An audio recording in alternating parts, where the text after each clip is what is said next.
Mais uma vez, estamos aqui, caros alunos e alunas. Bom dia, boa tarde, boa noite, dependendo do momento que você está ouvindo essa gravação, está vendo essa gravação. Hoje nós vamos dar continuidade ao estudo em História do Brasil, da chamada Era Vargas. Isso? Então, vamos rapidamente aqui dividir a nossa tela, compartilhar a tela com vocês, para que a gente possa, através do esquema do PowerPoint, caminhar aqui com vocês. Então, nós começamos a estudar Era Vargas, certo?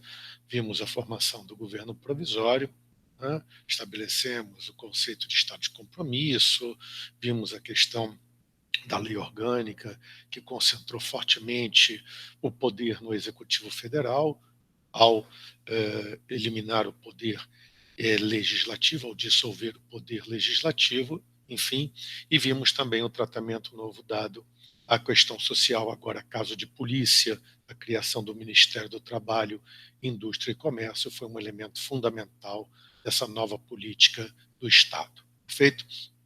Ora, essa centralização também preocupada com novas questões, não é isso? Com novas questões da sociedade, foi criado também no ano de 1930 o Ministério da Educação e Saúde, portanto, um tratamento também por parte do Estado de problemas referenciados a essas duas áreas tão sensíveis para a sociedade. Aos poucos, esse ministério vai começar a elaborar todo um projeto educacional para o país, vai dar origem, nas suas discussões, a um projeto chamado Escola Nova, mas, de qualquer maneira, o Estado está interferindo e direcionando também esses dois campos aí, a educação e a saúde. Agora, no ponto de vista da economia, um problema sério que o governo provisório teve que tratar imediatamente foi a safra que seria colhida em 1931, a safra de café. Havia toda a fragilização do comércio externo com os reflexos da crise de 29. A safra de café era uma safra gigantesca, a safra de 30 tinha sido chamada de safra monstro, tudo bem, e a de 31 ia mais ou menos no mesmo caminho. A nova política para o café que Vargas elabora, além da questão, nós já vimos, da criação do Departamento Nacional do Café, posteriormente, para centralizar a política para esse setor da economia, foi a novidade: compra pelo governo federal e destruição também pelo governo federal das sacas excedentes. É a ideia da queima das sacas de café. Estamos vendo aqui uma foto famosa da época, os vagões carregando as sacas de café que não seriam vendidas, são colocadas à margem da estrada de ferro e ali são destruídas, são queimadas essas sacas. Isso também se jogou no mar muitas sacas de café. A linha de raciocínio aqui é a seguinte, tá? O governo compra o excedente, mas destrói, sinalizando para o mercado externo que não adianta querer especular com um café que estaria estocado, porque esse estoque de café ele não existirá praticamente. A ideia era a defesa do preço do café, radicalizando a medida que anteriormente era de compra e estoque das sacas excedentes, imaginando poder vender posteriormente. Mas, por outro lado, tem uma medida importante, que é a obrigatoriedade da redução da produção de café, e passa por um novo mecanismo. Agora, os cafeicultores são obrigados a erradicar, a arrancar pés produtivos de café das suas fazendas. Senão, no ano seguinte, caso houvesse excesso de produção, o governo não compraria, não é isso? Essas sacas excedentes. Estabeleceu-se um percentual da redução da produção de cada fazenda, de cada propriedade, tá? E a partir daí, se essa decisão não fosse cumprida, caso houvesse, repito, produção excedente, o governo não compraria desses produtores. Então, isso, enfim, é uma novidade, porque antes essa medida ela não existia, o que fazia com que em determinados momentos, quer dizer, a safra continuasse crescendo, embora o mercado externo não absorvesse todos o produzido, e porque o Estado garantia, o Estado brasileiro garantia a compra do café. Essa política não foi muito bem aceita, principalmente pelos cafeicultores de São Paulo, pelo menos nesse momento, que vão reagir, inclusive politicamente, nós já veremos isso. Tá? É a perda dos privilégios da cafeicultura, particularmente paulista, que o governo Vargas está implementando. Nós sabemos que o que havia era o Estado dito de compromisso, uma aliança basicamente entre oligarquias tradicionais e os tenentes, que excluía São Paulo, não é isso? Devido, né, ao fato de que a oligarquia paulista tinha construído todo um poder, né, sobre as demais no momento anterior, e agora era a hora, né, das outras oligarquias e os tenentes que eram contra esse projeto oligárquico, né, se aproximarem. Só que aí tivemos uma questão. Tá? O governo Vargas, originário da Revolução de 30, tinha prometido, né, uma convocação de uma Assembleia Constituinte, tinha prometido o voto secreto, enfim, uma série de medidas liberais e que na prática não vinham sendo colocadas na realidade. O governo centralizara tudo, ele, como nós vimos, rasgou a Constituição de 1891, o poder legislativo não existia, ele governava por decreto, nomeava interventores, então grupos oligárquicos, inclusive, né, de Minas, do próprio Rio Grande do Sul e particularmente de São Paulo, mas em São Paulo não apenas grupos oligárquicos, setores das camadas médias urbanas, particularmente organizadas em torno do Partido Democrático, que acreditavam que o movimento de 30 vinha para construir um Estado liberal, só que dessa vez organizado de forma a atender também os interesses de toda a população, acabando com o domínio das oligarquias. Tá? A verdade é que o governo não dava passos nesse sentido. A pressão aumentou até que em fevereiro de 32 Vargas decretou um código eleitoral, o primeiro código eleitoral brasileiro, tá? E também estabeleceu a criação de uma justiça eleitoral, cujo Tribunal Superior Eleitoral foi organizado e começou a funcionar em junho daquele mesmo ano. Perfeito?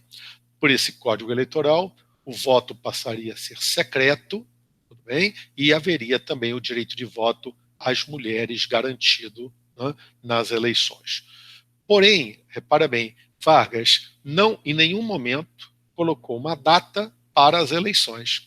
Então, muitos críticos do governo consideravam que essas medidas eram apenas medidas para adiar, né, só para dar uma resposta àquela pressão, mas que, na verdade, o encaminhamento prático, convocação efetiva, marcação de uma data para as eleições não tinha sido colocado pelo governo. Então, o movimento de oposição continua, existiu uma articulação entre interventores de São Paulo, Minas e Rio Grande do Sul, tudo bem? Em São Paulo a questão era muito séria, porque vamos colocar um ponto importante. Né? A Revolução de 30 pode ser considerado, deve ser considerado também, um movimento anti-oligarquia paulista. Anti-São Paulo, nesse sentido, quanto o domínio daquela oligarquia que até 30 era completamente hegemônica no país. Perfeito? Então, Vargas, né, não deseja que surja uma liderança em São Paulo poderosa, forte, tudo bem? Porque uma liderança paulista poderosa, obviamente, até hoje em dia é assim, é um potencial candidato à presidência da República, ao poder federal, e Vargas não queria ter que disputar, né, com uma liderança paulista forte, com um Estado economicamente poderoso e com bastante população, tá certo? O Estado, sem dúvida, mais forte do país, a disputa pela presidência da República. Então, vocês reparem que durante todo o período do governo Vargas, não é isso? Até 1945, nós tivemos em São Paulo de 30 até 1938, nós tivemos isso,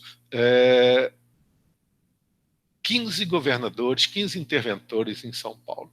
Desses interventores, alguns eram tenentes, e é desse tenente aqui, João Alberto, tudo bem, que não era paulista, o que atiçou, inclusive, né, o bairrismo, o provincianismo paulista nesse sentido, como é que um não paulista vai governar São Paulo. Não aceitamos isso, isso gerou uma certa movimentação contra o governo Vargas em São Paulo, perfeito? E depois, com a saída do João Alberto, que era um tenente, né, ligado ao tenentismo, que tinha uma concepção, né, de punição em relação a São Paulo, a oligarquia paulista, entra em atrito com essa oligarquia paulista, foi posteriormente substituído, mas reparem que os interventores eles não duram.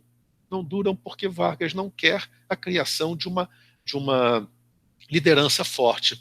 Vocês estão vendo aqui Armando de Salles Oliveira, mas ele foi colocado como interventor e depois, no breve interregno constitucional de 34, ele foi eleito governador, tá, de São Paulo. Ora, voltamos aqui, tá certo?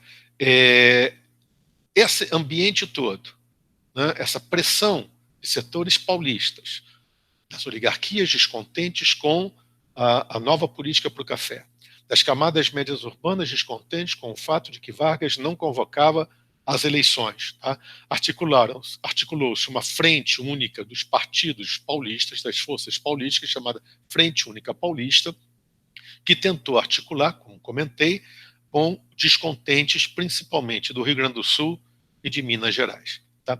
No dia 23 de maio de 1932, as divergências entre os grupos contrários aos tenentes, ao tenentismo, que se expressava em São Paulo através do Clube 3 de Outubro, que tinha se organizado em todo o país, tudo bem? De certos jornais que defendiam uma centralização mais dura, que defendiam uma ditadura, inclusive, e identificavam Vargas como aquele que poderia garantir esse poder centralizado necessário para a modernização do Brasil, se chocam com aqueles que defendem, ou por convicção, caso do Partido Democrático, um governo democrático liberal, seja por, digamos, oportunidade, né, a oligarquia paulista reunida em torno ao Partido Republicano Paulista. Tudo bem? Essas tensões degeneraram, como eu dizia, no dia 23 de maio, num conflito armado, tá, do qual saíram 4 mortos, o que deu origem ao movimento que em São Paulo foi chamado MMDC, aqui, e diz respeito ao nome dos 4 mortos no dia 23 de maio. Um quinto morreu posteriormente, chamado pelos seus nomes, Miragaia, Martins, Camargo e Drauzio, foram mortos num confronto armado com um grupo tenentista que estava entrincheirado num jornal, né, que era uma das organizações desse movimento. O tiroteio, tá, a morte deles, agitou mais ainda a questão em São Paulo, e no 9 de julho de 1932, as lideranças da Frente Única Paulista declararam estar em revolta contra o governo, uma revolta, uma revolução que tinha por objetivo garantir a convocação de uma Assembleia Nacional Constituinte, rapidamente derrubar o governo e convocar uma Assembleia Constituinte. A reação do governo Vargas foi fazer a afirmação, e utilizando os meios de comunicação, principalmente o rádio, de que o projeto paulista era um projeto separatista, que os paulistas não aceitavam, né, um governo que não fosse de paulistas e queriam outra vez controlar o Brasil, ou seja, revivendo aquelas questões que levaram à Revolução de 30. Tá? Com isso, o governo Vargas conseguiu o apoio de todos os demais interventores, inclusive aqueles do Rio Grande do Sul e de Minas Gerais, que tinham feito movimentos de aproximação a São Paulo e que agora recuaram, com o isolamento das forças paulistas. Tá? A Guerra Civil, que durou cerca de 4 meses, ela terminou com a rendição de São Paulo do governo revolucionário paulista em 1932. Bem, essa derrota paulista, aqui os cartazes paulistas, lembrando lá os bandeirantes, aqui no caso um bandeirante que segura Getúlio Vargas, não é assim? Tá? Aqui a ideia de que os paulistas têm que se alistar, não é isso? Enfim, e relembrando os mártires, aqui um mapinha dos confrontos. Apesar da derrota paulista, Vargas, na verdade, se comprometeu com a convocação de eleições para a Assembleia Constituinte, porque uma das argumentações de Vargas é que ele já estaria trabalhando nisso e que os paulistas estavam criando uma situação que era falsa, porque ele já tinha decretado o Código Eleitoral, a Justiça Eleitoral, e estava propenso não, estava determinado a estabelecer a data, mas que essa data tinha que ser, a data das eleições para a Constituinte, tinha que ser articulada com as forças políticas e que São Paulo, os paulistas, as lideranças paulistas, na verdade, como ele vai dizer, é importante, maus paulistas, para não se colocar também contra toda a população de São Paulo, estariam criando uma crise onde não existia. Perfeito? O que importa é que, mesmo com a derrota de São Paulo, Vargas teve que marcar as eleições e elas foram marcadas e se realizaram em maio de 1933. Sobre esse ponto, nós falaremos num próximo encontro. Perfeito? Portanto, me despeço aqui de vocês, espero que tenha sido útil esta aula e nos veremos em breve. Saúde e paz para todos é o que eu desejo.